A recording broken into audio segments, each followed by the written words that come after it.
Hey, I'm Aaron with Roost Marine, and I want to talk to you about how to select the right prop.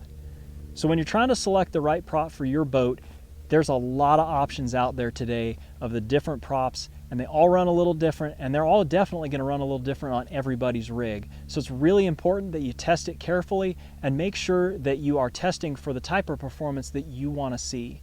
So there's a lot of different things that we can pay attention to when we're doing a performance test on a prop. So that's going to be things like hole shot, top end speed, acceleration, shallow water capability, digging in the mud, load carrying capacity, tiller torque, how active do you have to be on the trim. There's a lot of different things you want to pay attention to, but you don't necessarily want to pay attention to them all equally, especially at first. And one of those things is tiller torque. It's really tempting to get a bunch of props together, throw them on your boat, and say, okay, which one has the least amount of tiller torque? Okay, I like that one because it drives the easiest. All that test does is tell you that the particular prop you've thrown on balances with the current bend that's in your skeg. But the bend in the skeg is adjustable. In fact, it's in the manufacturer's manual that says bend it to neutralize the tiller torque. So we really don't want to put too much stock in tiller torque other than just to note which one has more, which one has less, because if that one wins in our performance test, then that's just going to tell us which way we're going to have to bend that skeg to neutralize the tiller torque. The things we really want to pay attention to when we're testing props and comparing them: what's the hole shot like, what's the top end speed, how well does it control engine RPMs, is the engine constantly bouncing off the rev limiter, am I constantly having to let off the gas because it just spins too freely, or does it lug the engine all the time, do I have to trim down really deep to get started, or can I leave it trimmed up high to get started?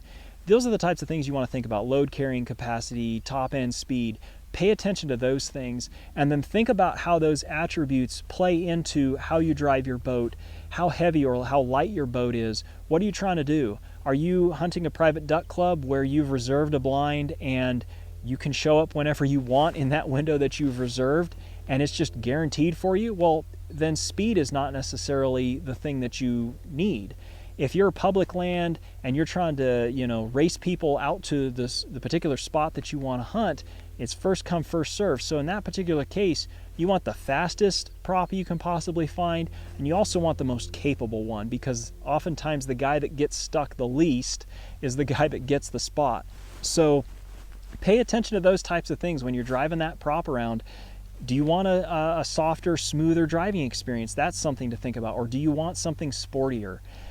Weigh all of those things when you're testing it. And then once you've selected the winner based on the performance that you want to see out of it, then install the winner on your motor, take it out for a drive with your actual load that you're going to run, and then tune your skeg so that you can neutralize the tiller torque. Either bend it more or bend it less. Or maybe you even got lucky and it just so happens that the manufacturer's bend matches the prop that you selected in the first place.